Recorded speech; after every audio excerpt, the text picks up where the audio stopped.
Mesdames, Messieurs, bonjour et bienvenue à ce rendez-vous de 13h au Bénin dans le sommaire. Dr Jean Abalo a notifié son adhésion au parti du cheval Cabré. La décision du nouveau cavalier est le fruit de plusieurs mois de négociations conduites par de nombreux acteurs en quête de paix et de cohésion sociale dans la localité. La cérémonie d'adhésion a connu la présence de cadres et leaders politiques de la 9e circonscription électorale. Et puis ensuite, le préfet du département du Koufo peut désormais prendre l'arrêté portant déclaration d'utilité publique du site de Gougouta dans la commune d'Akoularoui. L'autorité et les élus communaux ont achevé les démarches de sensibilisation et appellent à libération de ce site destiné à la sédentarisation des animaux. Ceci dans la mise en œuvre du PROCER, entendez, projet de sédentarisation des troupeaux ruminants au Bénin.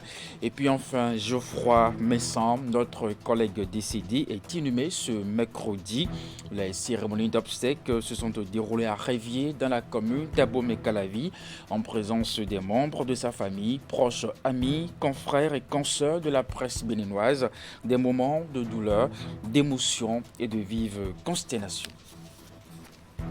Mesdames, Messieurs, à nouveau bonjour. C'était le sommaire de ce 13h au Bénin. Bienvenue si vous nous rejoignez.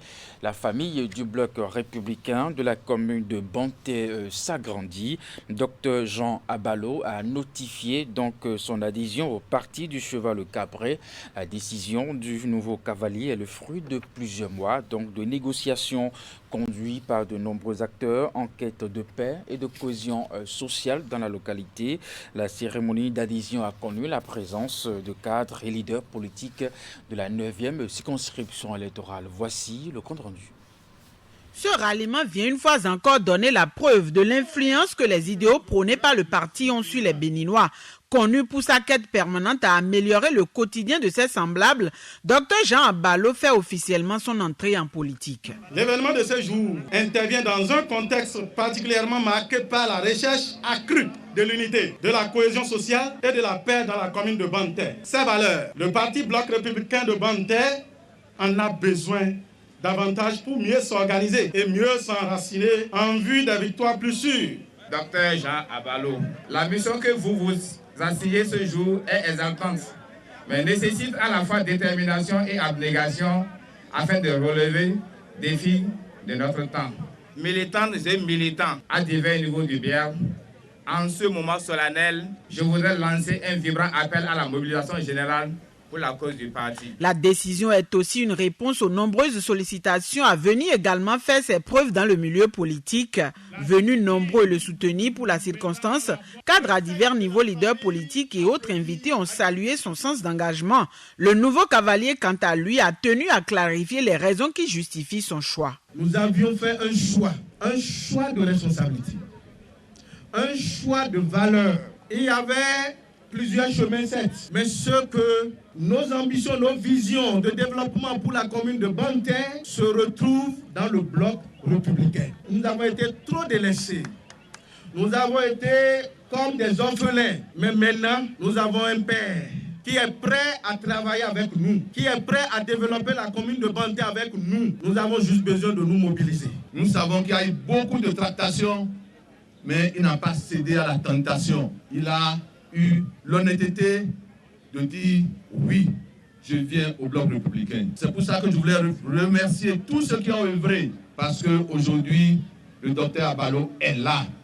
Il est là et son arrivée va faire rayonner plus le bloc républicain au niveau de la commune de Banté. De multiples négociations ont eu lieu, des pressions venant de tous les milieux politiques les plus élevés. Mais votre fils a tenu bon jusqu'à la dernière minute. Cela témoigne déjà de la qualité de sa personnalité. Cet engagement ouvrira encore et encore des voies et des opportunités pour le développement de Banté. Dans cette nouvelle aventure, Dr Jean Abalo compte embarquer tous ceux et celles qui se soucient du développement de la localité. Tout en invitant d'autres à lui emboîter les pas, le nouveau cavalier a promis de travailler davantage à l'enracinement du parti au pays des pactes de terre. Le meeting a été précédé d'une caravane.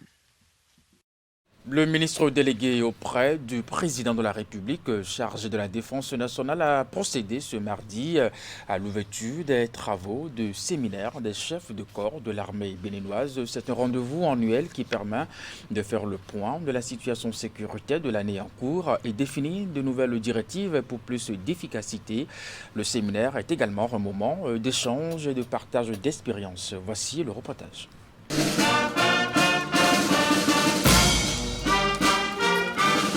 À l'état-major des forces armées béninoises ce mardi 16 août, le ministre délégué auprès du président de la République, chargé de la défense nationale, reçoit ici les honneurs militaires. Alain Fortuné Nouati vient présider la cérémonie d'ouverture officielle de l'édition 2022 du séminaire des chefs de corps. Cette rencontre, qui s'inscrit dans le cadre de la formation continue des officiers, vise à mieux aguerrir les chefs de corps à l'exercice de leurs fonctions. Les forces armées béninoises sont sujettes à des attaques d'éléments armés non identifiés, des terroristes radicalisés. Et il va falloir affiner le commandement pour mieux répondre à cette nouvelle donne et mieux aguerrir nos gens. Donc, cette année, je serai beaucoup plus centré sur les comportements à voir sur ces terrains d'opération, le comportement du chef de corps, qu'est-ce qu'il faut avoir comme comportement pour avoir l'adhésion de toute la troupe. Et pour que la troupe suive strictement les règles de sécurité à leur prodiguer. Le séminaire, qui se tient en présence du chef d'état-major des forces armées béninoises, est élargi aux commandants des écoles et centres de formation interarmées. Il a pour objectif l'amélioration du niveau de formation des cadres de l'armée béninoise pour leur permettre de mieux faire face aux multiples défis liés à l'environnement d'opération marqué par des menaces terroristes. Face aux attaques qui surviennent de façon sporadique dans le nord, l'armée béninoise a désormais le contrôle de la situation. Je crois que le peuple béninois même constate que les attaques au Bénin ne se déroulent pas comme, je ne dirais pas, comme ailleurs, je dirais, comme du couteau dans du beurre. Et que ces attaques-là sont devenues totalement rares, si ce n'est que quelques poses d'engins explosifs et improvisés. Nous n'avons plus jamais été victimes d'une attaque frontale directe à l'arme. Ce qui veut dire que les attaques antérieures, ils n'en ont plus pour leur compte. C'est pourquoi ils évitent une confrontation directe. On compte aussi les engins explosifs et improvisés. On est en train de réfléchir pour amoindrir de plus en plus leurs nuisances. Tout en rappelant la détermination du chef suprême des armées, le chef de l'État Patrice Talon, le ministre délégué auprès du président de la République, chargé de la défense nationale, a rendu hommage aux soldats tombés sur les théâtres d'opération suite aux attaques terroristes dans la partie septentrionale du Bénin. 1 minute de silence est observée en mémoire des victimes. Et puis, pour son combat pour le développement de l'Afrique, le professeur Honora Aguessi a reçu des hommages à l'initiative des agences nationales du Conseil mondial du panafricanisme. L'événement a eu lieu samedi dernier à l'Institut de développement et d'échange endogène basé à Ouida. Teddy Goudalo pour plus de précisions. Le professeur émérite Honora Aguessi reçoit ici de son vivant des hommages bien mérités de l'Agence nationale du Conseil mondial du panafricanisme. À ce rendez-vous, plusieurs personnalités sont venues témoigner de la bravoure de ce panafricaniste des temps modernes et contemporains. Le nom de Honora Aguessi est lié intimement au nom de la ville de Ouida. Et dans son voyage planétaire, Honora Aguessi a apporté avec lui Ouida dans le monde entier. Et donc, il est un des grands ambassadeurs de la ville de Ouida, donc il est maire. Comment puis-je ne pas être ici? Le dernier des Mohicans, ça peut s'appliquer à Aguessi Honora. Parce que Honora a toujours été un homme de conviction.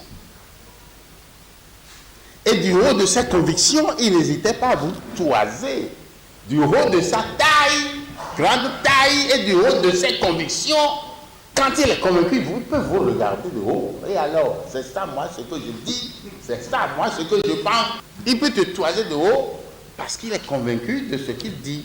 Autant de valeurs qu'incarne le professeur Honorat Aguessi, qui, de par sa rigueur pour le travail bien fait, a pu hisser haut l'étendard du continent africain. À l'occasion, des échanges scientifiques sont portés sur les valeurs et pouvoirs du panafricanisme en Afrique. C'est hommage à le docteur Honorat Aguessi, est présente une grande figure de notre Amérique aussi. Ici est présent aujourd'hui le commandant Fidel Castro. Il est né un jour comme aujourd'hui. Au regard de tous ces mérites de l'homme et d'autres qui ont échappé à notre attention et à notre observation et pour lesquels nous implorons le pardon du professeur, les agences du Conseil mondial du panafricanisme décident d'élever au rang de grand digne fils de l'Afrique le professeur Honorat Aguessi. Et nous lui promettons que le flambeau de l'Afrique qu'il a su transmettre à travers les agences ne s'éteindra jamais. Tout se déroule ici à l'Institut de développement et d'échange endogène basé à Ouida, où un livre d'or est ouvert pour permettre aux invités de marque de transcrire leurs sentiments vis-à-vis du panafricaniste, professeur Honorat Aguessi. Après l'obtention de leur premier diplôme universitaire, les nouveaux bacheliers de Djougou s'informent sur les offres de formation disponibles dans les universités publiques et privées du Bénin. Et c'est au cours d'une séance d'orientation initiée à leur intention à la Maison des Jeunes de Djougou. À travers cette rencontre, les initiateurs entendent montrer aux participants la voie à suivre pour un cursus universitaire réussi. Reportage. Pour réussir leur cursus universitaire, aussi bien dans les universités publiques que privées, ces nouveaux bacheliers de la commune de Djougou reçoivent des astuces et directives des cadres et sachants. C'est à travers cette séance d'orientation organisée à leur intention, initiative de l'organisation des étudiants de cette commune. La présente séance d'orientation vise à amener chaque futur étudiant à choisir sa filière en tenant compte de ses capacités, aspirations et ambitions. Donc il faut tenir compte de votre capacité intellectuelle et il faut tenir compte surtout du marché de l'emploi. Tenir compte du marché de l'emploi. Lorsqu'on parle du marché de l'emploi, c'est quoi? C'est qu'après votre formation, ne trimez pas. Et le troisième critère, c'est un peu difficile, c'est l'aspect financier. Filière universitaire et employabilité, quel lien? C'est le thème central de cette rencontre, soutenue par la Fondation Metairatou, la mairie de Djougou et bien d'autres bonnes volontés. Il s'agit de prendre en considération la relation entre les qualifications, les habiletés et les compétences que vous détiendrez à l'issue de votre formation et les besoins des entreprises et du marché du travail. Cela tout en tenant compte, bien sûr, de vos rêves et de votre désir de changer le destin de votre communauté et de votre pays. C'est vrai que le maire de la commune de Djougou, le docteur Abdoul Malik Seyibou, avait souhaité être là lui-même, mais compte tenu de cette contrainte de l'administration, il tient à vous présenter ses excuses. Et il tient à remercier le bureau des étudiants de la commune de Djougou pour le choix porté et le thème de ce jour. Cette séance vient dissiper un tant soit peu le souci des étudiants qui, par manque d'informations, opèrent des choix hasardeux. L'appellation OECD. Et puis je vous l'annonçais en titre avec douleur, les cérémonies d'obsèques de notre collègue et confrère, désormais le regretté Geoffroy Messan, ont eu lieu ce mercredi à Révier, dans la commune d'Abomey-Calavi. Des moments de douleur, d'émotion et de vive consternation. Les dites cérémonies se sont déroulées en 2 étapes, la messe d'enterrement et l'inhumation au cimetière. Les images des obsèques sont commentées ici par Clément Achadi. Rappelé à Dieu le 4 août 2022, les obsèques du journaliste Geoffroy Benjamin Messan ont démarré par cette messe d'enterrement ici à l'église Saint-Pierre-Claver de Révier. Une cérémonie pleine d'émotions et qui a mobilisé toutes les familles éplorées du regretté, ses amis, proches et alliés. Le Seigneur soit avec vous.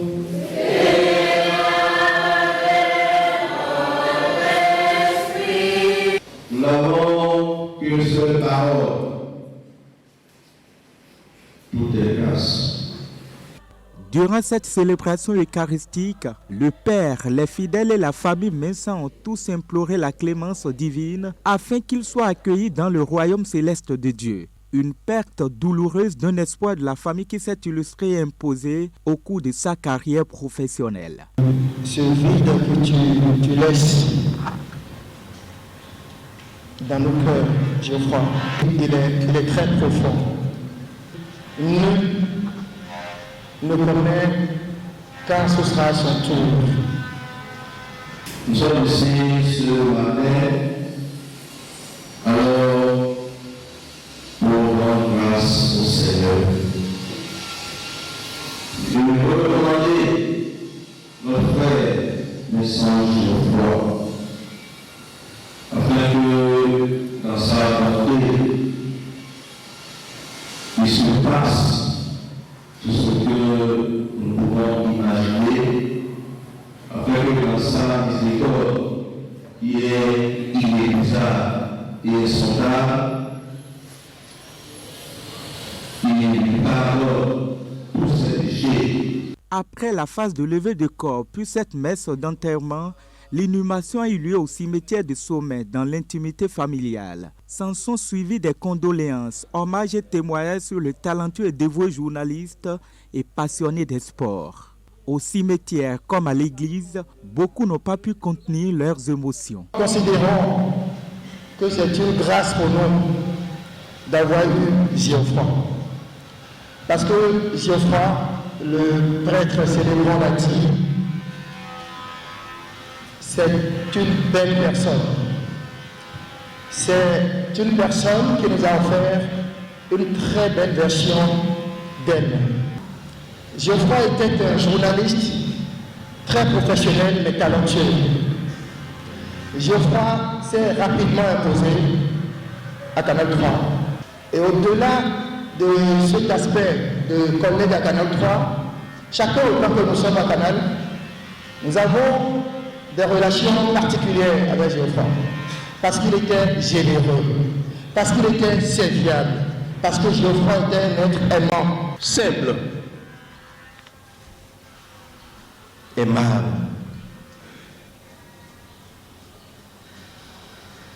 Et par-dessus tout, il aimait beaucoup aider les autres. Si nous devons continuer de témoigner, nous allons passer beaucoup de temps ici. Je m'arrête là, en demandant au Seigneur de ne retenir que ces compétences-là. Les familles éplorées ont enfin exprimé leur remerciement à ses collègues de Canal 3 Bénin, amis et proches pour leur marque de sympathie et d'affection témoignée lors du rappel à Dieu de leur très cher et regretté Geoffroy Benjamin Messan. Âgé de 41 ans seulement et précédemment directeur régional Monokoufo de Canal 3 Bénin, Geoffroy laisse ainsi derrière lui un vide insondable et inestimable, aussi bien dans sa famille que dans son réseau professionnel. Absolument, et qu'il repose en paix. Dans la suite de ce 13h au Bénin à présent, lancement du projet Filière verte de l'organisation non gouvernementale Éleveurs sans frontières Bénin. L'objectif principal du projet est de faire des alliances innovantes pour des filières viande durables et adaptées aux consommateurs. La cérémonie a regroupé les jeunes et femmes bénéficiaires ainsi que les responsables et représentants de structures partenaires. L'initiative est financée par plusieurs organismes et sa mise en œuvre est étalée sur une période de 3 ans. Reportage. Des alliances innovantes pour des filières viande durables et adaptées aux consommateurs. Le projet est exécuté par l'ONG Éleveurs sans frontières Bénin dans plusieurs départements du pays, dont le Mono. Il va permettre d'accompagner pendant 3 ans 130 jeunes et femmes sur l'élevage des espèces animales à cycle court. Ce projet vise à contribuer à la réduction de la pauvreté au village par la création d'emplois aux jeunes et aux femmes en situation de vulnérabilité. Le projet prend en compte la construction et l'équipement des bâtiments d'élevage de poulets, de lapins et de caprins, la formation des éleveurs sur les itinéraires techniques d'élevage, la vie associative et le bon fonctionnement des organisations paysannes. Nous n'avons pas de doute qu'avec ESF Bénin, la qualité de la production serait au rendez-vous. Notre rôle serait d'abord d'informer les consommateurs qu'il y a ce réseau-là d'éleveurs. Les actions prévues couvrent également des visites d'échanges techniques entre éleveurs, la formation des agents vaccinateurs ainsi que la création de 4 pôles de développement économique et de solidarité en lien avec l'économie du territoire par l'installation de provenderies et d'incubateurs. Il est aussi entre autres envisagé la mise en place de 4 associations communales de cuniculteurs dans les villes d'Alada, de Boïkon, de Khoyogbe et d'Atiémé. Bien d'autres aspects sont pris en compte.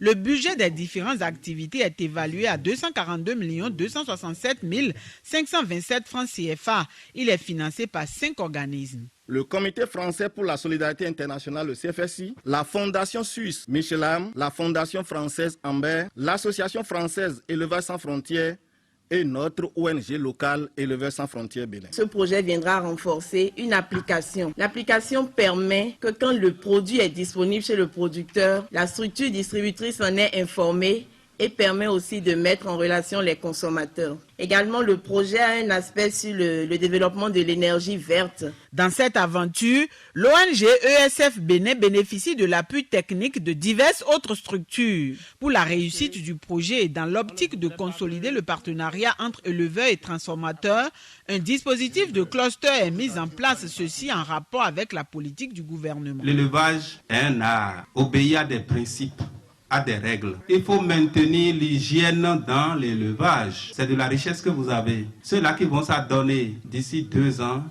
3 ans, ils seront des références. En plus du département du Mono, l'initiative Filière verte couvre également les régions de l'Atlantique et du Zou.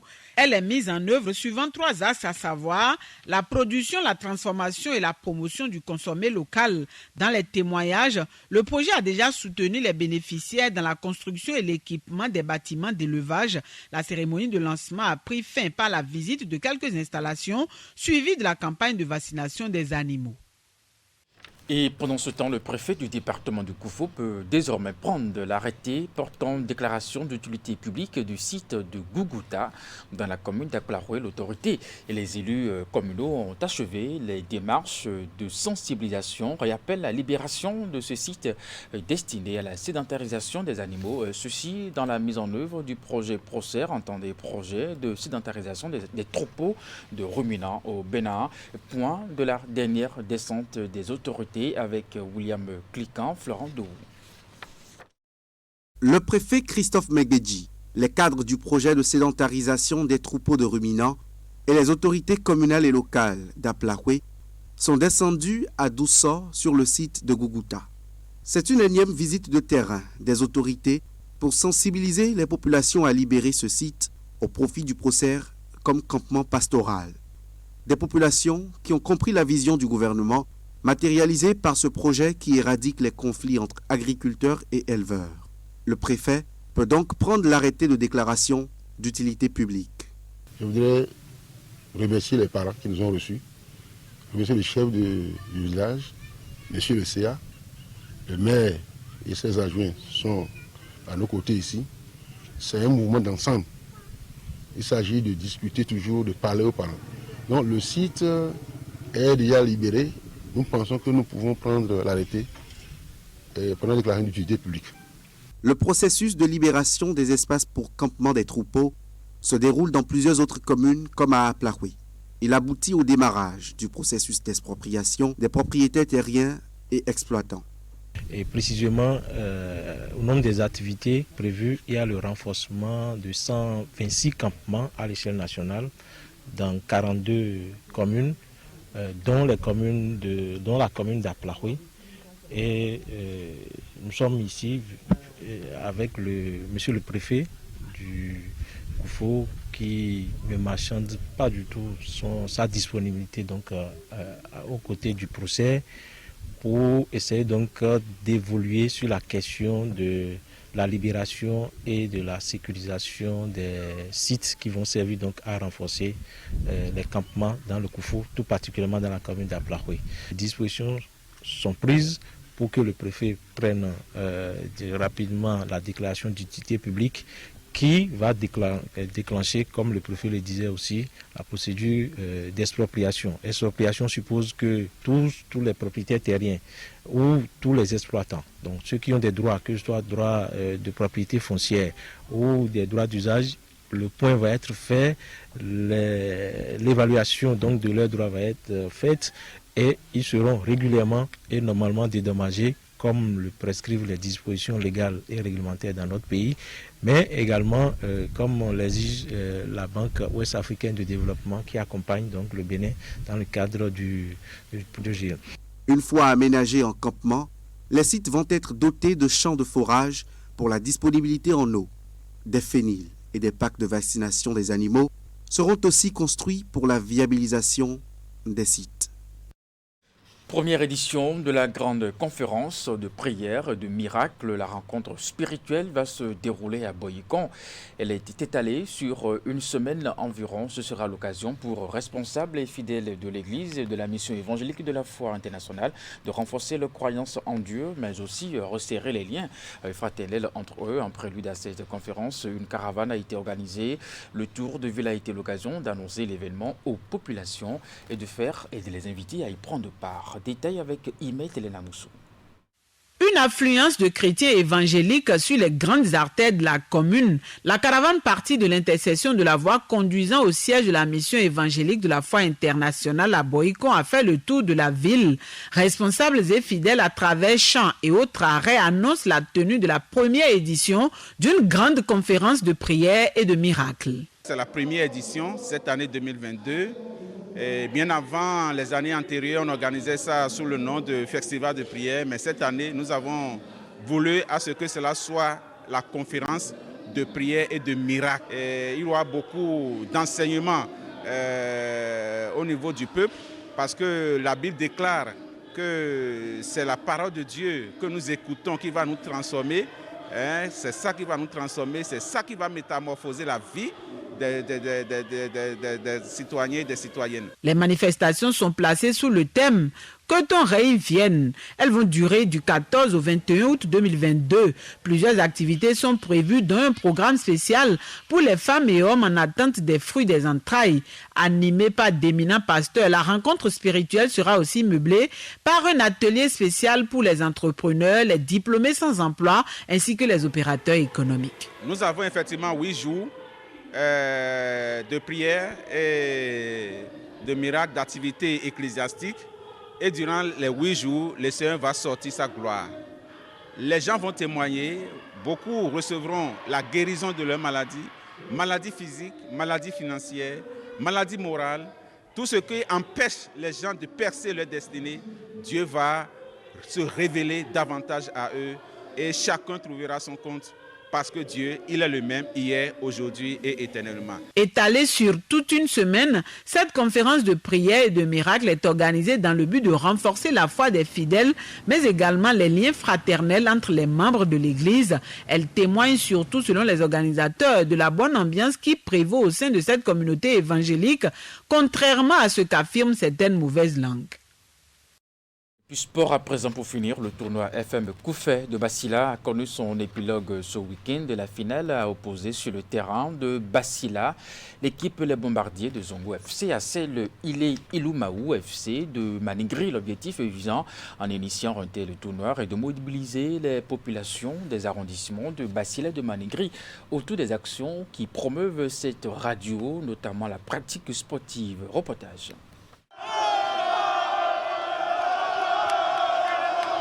L'euphorie des joueurs et supporters de l'équipe Ilé Iloumaou FC de Maningiri.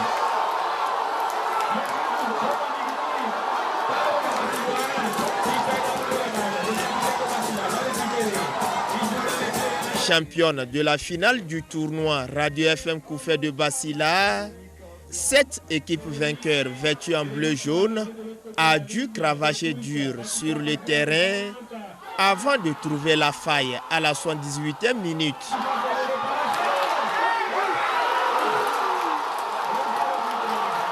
Malgré les incursions dans le camp adverse, les bombardiers de Zongo FC, tout de blanc vêtus, n'ont pu marquer le but égalisateur. 1-0, c'est le score qui a sanctionné cette finale du tournoi Radio FM Koufé de Bassila. Une formule toute trouvée par le patron de cet organe pour davantage rapprocher les populations de Bassila de leur radio. Une radio confrontée aux difficultés financières qui entravent son rayonnement. Paris gagnait pour cette première édition du tournoi dénommé FM Koufé. À mon arrivée, j'avais déjà dit, j'ai constaté que la radio a trop de difficultés, surtout celles financières. Et c'est comme ça on a mûri l'idée d'organiser comme on l'a fait. On a pensé que c'est par ce moyen-là que nous pourrons mobiliser les ressources pour la radio. Et voilà, aujourd'hui, nous sommes à la fin, après pratiquement 2 mois. L'engouement et l'ambiance constatée au stade de Bassila prouvent à suffisance l'intérêt que ces populations portent déjà à cet organe. D'abord, je vais tenir sincèrement à remercier le directeur de la radio pour l'initiative qui a peiné au départ à prendre, mais qui a finalement connu l'adhésion totale de la population. Je tiens également à remercier toutes les équipes qui ont pris part à ce tournoi. Je voudrais féliciter tout le bureau du conseil d'administration de la radio, le personnel de la radio, surtout le directeur de la radio FM Koufé qui vient de prendre service et qui a dit à l'époque que ce ne sont pas des paroles mais des actes. Nous sommes vraiment au premier acte. Je crois que de tels bons actes comme ça viendront encore. Et nous sommes là, nous jeunes, derrière le jeune directeur de la radio FM Koufé de Bassila. Nous le soutenons. À la fin de cette randonnée sportive, l'équipe vainqueur décroche le trophée, plus une enveloppe financière et des jeux de maillot. Quant à l'équipe vice-championne, elle se contentera d'une enveloppe financière et d'autres récompenses.